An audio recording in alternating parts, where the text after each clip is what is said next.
Pakistan and India would have been a nuclear war. 35 million people said the Prime Minister of Pakistan would have died if it were not for my involvement. ಅಮೆರಿಕದ ಅಧ್ಯಕ್ಷ Donald Trump ತಮ್ಮ state of the union ಭಾಷಣದಲ್ಲಿ ಭಾರತ ಪಾಕಿಸ್ತಾನ ಸಂಬಂಧಗಳ ಬಗ್ಗೆ ಮಾಡಿರುವ ಹೇಳಿಕೆ ಮತ್ತೆ ಅಂತಾರಾಷ್ಟ್ರೀಯ ಮಟ್ಟದಲ್ಲಿ ಚರ್ಚೆಗೆ ಗ್ರಾಸವಾಗಿದೆ. ಪಾಕಿಸ್ತಾನದ ಪ್ರಧಾನಮಂತ್ರಿ ಜೀವಂತವಾಗಿಲ್ವೇನೋ ಎಂಬ ಸೂಚಕ ವಾಕ್ಯ ಪ್ರಯೋಗದ ಮೂಲಕ ಅವರು ದಕ್ಷಿಣ ಏಷ್ಯಾದ ಉದ್ವಿಗ್ನ ಪರಿಸ್ಥಿತಿಯನ್ನು ಉಲ್ಲೇಖಿಸಿದ ರೀತಿಯು ರಾಜಕೀಯ ವಲಯದಲ್ಲಿ ಸಂಚಲನ ಮೂಡಿಸಿದೆ. ಅವರ ಈ ಹೇಳಿಕೆ ಭಾರತ ಪಾಕಿಸ್ತಾನ ನಡುವಿನ ಯುದ್ಧ ಸಾಧ್ಯತೆ ಕುರಿತು ಹೊಸ ಪ್ರಶ್ನೆಯನ್ನು ಎಬ್ಬಿಸಿದೆ.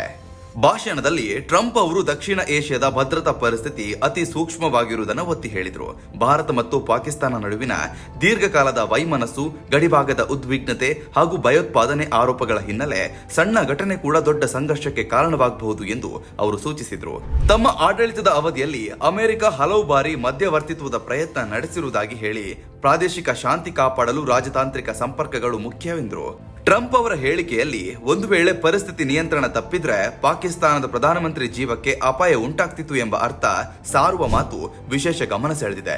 ಈ ಹೇಳಿಕೆಯನ್ನ ಹಲವರು ಪಾಕಿಸ್ತಾನದ ನಾಯಕತ್ವದ ಭದ್ರತೆಯ ಕುರಿತು ಗಂಭೀರ ಎಚ್ಚರಿಕೆ ಅಂತ ಹೇಳ್ತಿದ್ದಾರೆ. ಇತ್ತೀಚಿನ ವರ್ಷಗಳಲ್ಲಿ ಗಡಿಭಾಗದಲ್ಲಿ ನಡೆದ ಸೈನಿಕ ಚಟುವಟಿಕೆಗಳು ಹಾಗೂ ವಾಯುದಾಳಿಗಳ ಉಲ್ಲೇಖವು ಅವರ ಭಾಷಣದಲ್ಲಿ ಕಂಡು ಬಂದಿದೆ. ಭಾರತ ಪಾಕಿಸ್ತಾನ ಸಂಬಂಧಗಳು ಕಳೆದ ಹಲವು ದಶಕಗಳಿಂದ ಉದ್ವಿಗ್ನತೆಯಲ್ಲೇ ಸಾಗ್ತಿವೆ. ವಿಶೇಷವಾಗಿ ಕಾಶ್ಮೀರ ಪ್ರಶ್ನೆ, ಗಡಿಭಾಗದ ಗುಂಡಿನ ಚಕಮಕಿ ಹಾಗೂ ಭಯೋತ್ಪಾದನೆ ಆರೋಪಗಳು ಎರಡೂ ರಾಷ್ಟ್ರಗಳ ನಡುವಿನ ಸಂಬಂಧಗಳನ್ನ ಸಂಕೀರ್ಣಗೊಳಿಸಿದೆ.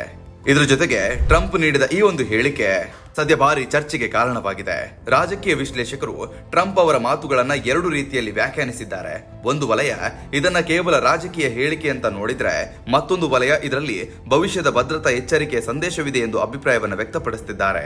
ಅಮೆರಿಕದ ವಿದೇಶಾಂಗ ನೀತಿ ದಕ್ಷಿಣ ಏಷ್ಯಾ ಪ್ರದೇಶದಲ್ಲಿ ಸಮತೋಲನ ಕಾಯ್ದುಕೊಳ್ಳಲು ಪ್ರಯತ್ನಿಸುತ್ತಿರುವ ಸಂದರ್ಭದಲ್ಲೇ ಈ ಹೇಳಿಕೆ ಹೊರಬಂದಿರುವುದು ಗಮನಾರ್ಹವಾಗಿದೆ. ಪಾಕಿಸ್ತಾನ ಮತ್ತು ಭಾರತ ಸರ್ಕಾರಗಳಿಂದ ಈ ಕುರಿತು ತಕ್ಷಣದ ಅಧಿಕೃತ ಪ್ರಕ್ರಿಯೆ ಲಭ್ಯವಾಗದಿದ್ರೂ ರಾಜತಾಂತ್ರಿಕ ವಲಯದಲ್ಲಿ ಚರ್ಚೆ ಆರಂಭಗೊಂಡಿದೆ. ಅಮೆರಿಕದ ಹಸ್ತಕ್ಷೇಪದ ಪಾತ್ರ, ಪ್ರಾದೇಶಿಕ ಶಾಂತಿ ಮತ್ತು ಭದ್ರತೆಯ ಪ್ರಶ್ನೆಗಳು ಮತ್ತೆ ಸುದ್ದಿಯಲ್ಲಿದೆ. ಟ್ರಂಪ್ ಅವರ ಹೇಳಿಕೆ ಮುಂದಿನ ದಿನಗಳಲ್ಲಿ ಎರಡು ರಾಷ್ಟ್ರಗಳ ರಾಜತಾಂತ್ರಿಕ ಸಂಬಂಧಗಳ ಮೇಲೆ ಏನಾದರೂ ಪರಿಣಾಮ ಬೀರ್ತದೆಯೇ ಎಂಬುದು ಗಮನಿಸಬೇಕಾದ ಸಂಗತಿ. ಒಟ್ಟಾರೆಯಾಗಿ ಸ್ಟೇಟ್ ಆಫ್ ದಿ ಯೂನಿಯನ್ ಭಾಷಣದಲ್ಲಿ ಟ್ರಂಪ್ ನೀಡಿದ ಈ ಎಕ್ಸ್ಕ್ಲೂಸಿವ್ ಕ್ಲೈಮ್ ದಕ್ಷಿಣ ಏಷ್ಯಾ ರಾಜಕೀಯಕ್ಕೆ ಹೊಸ ಚರ್ಚೆಯನ್ನು ತಂದಿದೆ.